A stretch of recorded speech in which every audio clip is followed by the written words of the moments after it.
Di sebuah hutan hiduplah seekor tikus kecil. Ia sangat takut akan rubah, serigala, dan bahkan dirinya sendiri. Bahkan jika angin bertiup dan ranting berderak, ia segera mencari lubang untuk sembunyi. Karena itu, semua hewan kecil mengolok-oloknya. Penakut sekali dia. Kau bahkan takut terhadap angin. Kau memang penakut. Kau memang penakut. Kau memang penakut.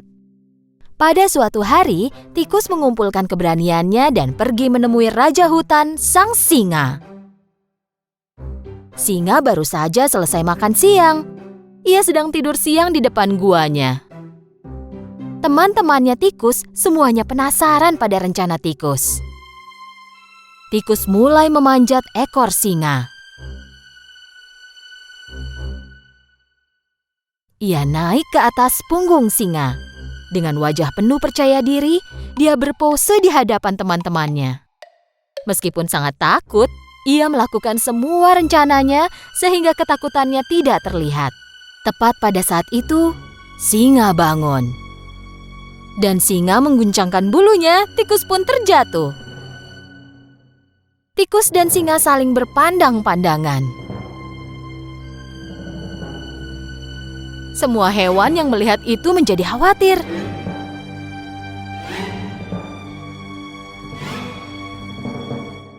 Oh tidak, singa akan menelan tikus itu. Nekat sekali, berani sekali. Apa yang kau lakukan di punggungku? Raja hutan, tolong jangan makan aku. Aku hewan yang paling takut dan paling rentan dari semua hewan. Sepanjang hidupku aku selalu ketakutan. Bahkan jika sehelai daun jatuh dari pohon pun aku takut. Aku sudah capek ketakutan terus. Aku ingin menyingkirkan rasa takut ini. Kau kan raja hutan ini. Satu auman besar darimu maka semua hewan takut kepadamu. Maukah kau melindungiku? Singa mendengarkan tikus dengan diam. Tikus penasaran apa jawaban dari sang singa.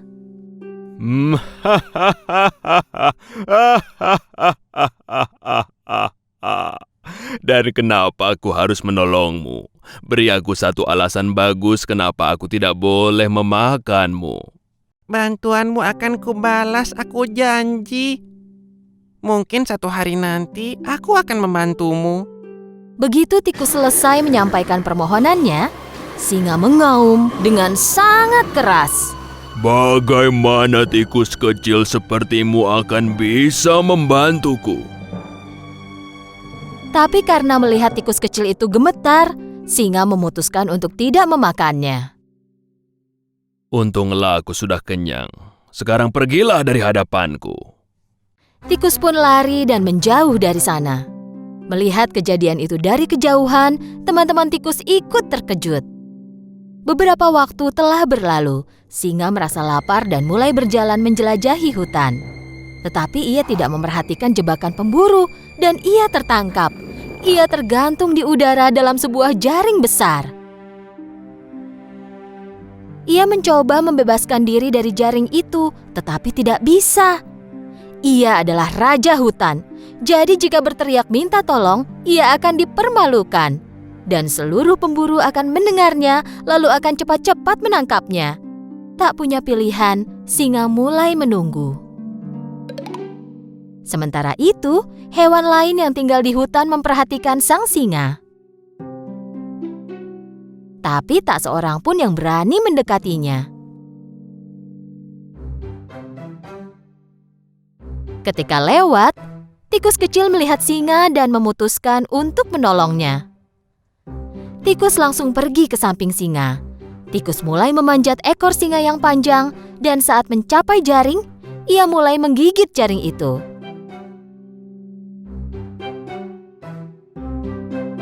Pada saat itu, kelinci berlari di samping mereka. Hai teman, cepatlah, para pemburu segera datang. Hewan-hewan lain yang berkumpul tiba-tiba mulai berlari ketika mendengar kata pemburu. Tapi tikus terus menggigiti jaring dengan tekun. Akhirnya, jaring itu robek dan singa jatuh lalu terbebas. Ayo, lompatlah ke punggungku, kita pergi dari sini. Tikus melompat ke punggung singa dan mereka melarikan diri. Singa yang terengah-engah tiba di depan guanya. Dia berlutut dan tikus pun melompat turun. Saat kau bilang kalau suatu hari kau mungkin bisa membantuku, aku menganggap remeh dirimu. Kupikir kau hanyalah tikus kecil yang tidak berguna, tetapi kau menyelamatkan nyawaku. Terima kasih. Kehormatan bagi saya, Raja. Kau tak perlu takut lagi padaku. Bahkan kau tak perlu takut lagi pada apapun, karena kau adalah tikus yang sangat berani.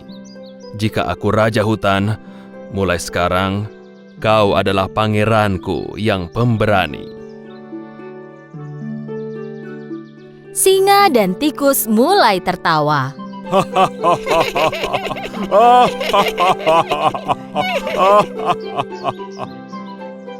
Semua hewan yang menyaksikan kejadian itu dari jauh mulai keluar dan bertepuk tangan untuk tikus pemberani itu. Singa dan tikus menjadi sahabat, dan hutan kini damai selamanya. Pada zaman dahulu, hiduplah sepasang kakek dan nenek di pondok kecil dekat hutan. Mereka hidup bahagia dan damai. Sayangnya, mereka tidak mempunyai anak. Pada suatu hari, ketika sang nenek membuat adonan kue di dapur, suaminya datang. Sayang, kau masak apa hari ini? Oh sayang, hari ini aku membuat manusia kue jahe. Sang nenek menguleni adonan dan membentuknya menjadi manusia kue jahe. Setelah memasukkan ke dalam oven, nenek itu duduk dan menunggu manusia kue jahe itu dipanggang. Saat tercium aroma lezat di seluruh dapur, sang nenek mengenakan sarung tangannya dan mengeluarkan kue jahe itu. Sekarang saatnya menghias. Nenek membuat mata dari kismis dan hidung yang lucu menggunakan permen. Lalu dia menggunakan krim untuk membuat rambut dan pakaian. Dan terakhir, nenek menggunakan ceri sebagai hiasan kancing baju. Sambil melihat hasil karyanya, nenek berkata, "Manusia kue jaheku terlihat cantik, tapi rasanya ada yang kurang." Nenek melihat kuenya lagi, dan mulutnya. Aku lupa membuat mulutnya. Nenek menggambar mulut di wajah manusia kue jahe dengan krim. Oh iya, sekarang kau sudah lengkap manusia kue jaheku. Tiba-tiba terjadi sesuatu yang tidak terduga. Terima kasih. Tapi bagaimana mungkin kau bisa bicara? Manusia kue jahe tiba-tiba berdiri dan mulai berlari. Ya, dan aku bisa berlari juga. Manusia kue jahe melompat dari meja dapur ke kursi, lalu ke tanah dan mulai berlari cepat ke arah pintu dapur, lalu ke taman. Kembali! Kembali! Sang nenek berteriak. Manusia kue jahe mulai berbicara sambil berlari. Ya, larilah secepat yang kau bisa. Tak ada yang bisa menangkapku, karena aku manusia kue jahe. Sang nenek pergi ke taman dan mulai berlari mengejar manusia kue jahe. Kakek melihat keluar jendela dan melihat istrinya berlari lalu berteriak. Hei, kau mau lari kemana? Sang nenek menjawab suaminya sambil berlari. Manusia kue jaheku melarikan diri. Aku mencoba menangkapnya. Sang kakek kebingungan. Nenek terus berlari, tetapi manusia kue jahe sangatlah cepat. Rasanya mustahil bisa menangkapnya. Tak lama kemudian manusia kue jahe melewati sebuah peternakan. Sapi yang merumput melihatnya. Kuenya terlihat enak. Aku harus menangkap dan memakannya. Sapi itu juga mulai berlari mengejar manusia kue jahe. Tunggu, jangan lari. Aku akan memakanmu. Ya, larilah secepat yang kau bisa. Seorang nenek juga mencoba menangkapku, tapi tak ada yang berhasil karena aku manusia kue jahe. Sang nenek dan sapi berlari mengejar manusia kue jahe. Dan kali ini, seekor babi melihat manusia kue jahe itu. Manusia kue jahe, cocok dengan lidahku. Tunggu, akan kutangkap kau. Manusia kue jahe menjawab sang babi sambil berlari. Ya, larilah secepat yang kau bisa. Seorang nenek dan seekor sapi juga mencoba menangkapku. Tapi tak ada yang berhasil karena aku manusia kue jahe. Saat berlari, manusia kue jahe di depan, disusul nenek, sapi, dan babi. Seekor ayam yang sedang mencari makanan melihat manusia kue jahe. Pak, itu harus jadi makan siangku. Jadi ayam pun ikut mengejar. Larilah sepuasmu, manusia kue jahe. Aku akan menangkapmu. Pak. Ya, larilah secepat yang kau bisa. Seorang nenek, seekor sapi, dan babi tak bisa menangkapku. Tidak juga kau. Tak ada yang bisa karena aku manusia kue jahe. Manusia kue jahe berlari paling depan disusul oleh nenek, sapi, babi, dan ayam. Mereka semua terus berlari. Tetapi manusia kue jahe semakin jauh di depan yang lain. Manusia kue jahe sangat senang dan bangga akan dirinya sendiri. Aku adalah manusia kue jahe tercepat dan terpintar di dunia. Iya, itulah aku. Tidak ada yang dapat menangkapku karena aku manusia kue jahe. Saat ia memandang jauh ke depan, manusia kue jahe melihat bahwa dia menuju ke sebuah sungai.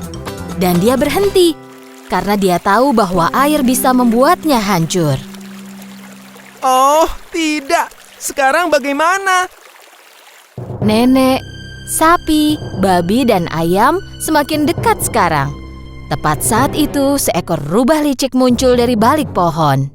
Aku bisa berenang jika kau mau aku bisa membantumu. Manusia kue jahe berpikir. Bagaimana jika kau nanti memakanku? Kau tak perlu khawatir, aku tak ingin memakanmu, aku hanya ingin membantumu menyeberang. Manusia kue jahe percaya kepada rubah licik itu dan melompat ke atas ekornya, lalu berpegangan sekuat mungkin. Rubah melompat ke sungai dan mulai berenang. Sementara itu, nenek, sapi, babi, dan ayam tiba di tepi sungai dan melihat manusia kue jahe menyeberangi sungai di atas punggung seekor rubah. Mereka melihatnya pergi dengan tak berdaya, karena tahu bahwa mereka tak bisa menangkapnya lagi. Sungai mulai bertambah dalam dan airnya mulai naik. Hei, rubah, naikkan ekormu. Aku hampir saja basah. Naiklah ke atas punggungku, lebih aman di sana. Manusia kue jahe melompat ke punggung rubah. Mereka berenang, tetapi air sungai bertambah dalam. Punggung rubah mulai tenggelam di dalam air. Aku takut kau akan basah. Kenapa tak lompat ke atas kepalaku? Di sana lebih tinggi. Manusia kue jahe naik ke kepala rubah. Rubah melanjutkan rencana dan membenamkan kepalanya ke dalam air. Airnya naik semakin tinggi. Kenapa kau tak naik ke atas hidungku? Di sana lebih tinggi. Manusia kue jahe naik ke atas hidung rubah. Tepat saat mereka akan mendekati tepi sungai, rubah menggoyangkan hidungnya dan melempar manusia kue jahe ke udara, lalu membuka mulutnya. Manusia kue jahe akan jatuh ke dalam mulut rubah dan rubah akan memakannya. Tapi gagal. Saat manusia kue jahe di udara, seekor burung gagak terbang di atas mereka, menangkap manusia kue jahe dengan paruhnya. Rubah hanya berdiri melihat hal itu dengan mulut terbuka. Manusia kue jahe menunggu sang gagak terbang lebih jauh, lalu bertanya, Apa burung gagak memakan kue? Saat burung gagak membuka paruhnya untuk menjawab, manusia kue jahe jatuh dan mulai berlari secepat mungkin. Ya, larilah secepat yang kau bisa. Seorang nenek, seekor sapi, babi, ayam, rubah, dan burung gagak juga mencoba menangkapku. Tapi tak ada yang berhasil karena aku manusia kue jahe. Manusia kue jahe terus berlari dan tidak berhenti. Jika kau melihat manusia kue jahe melewatimu sambil berlari, jangan coba untuk menangkapnya. Karena dia adalah manusia kue jahe, dan tak seorang pun yang berani menangkapnya.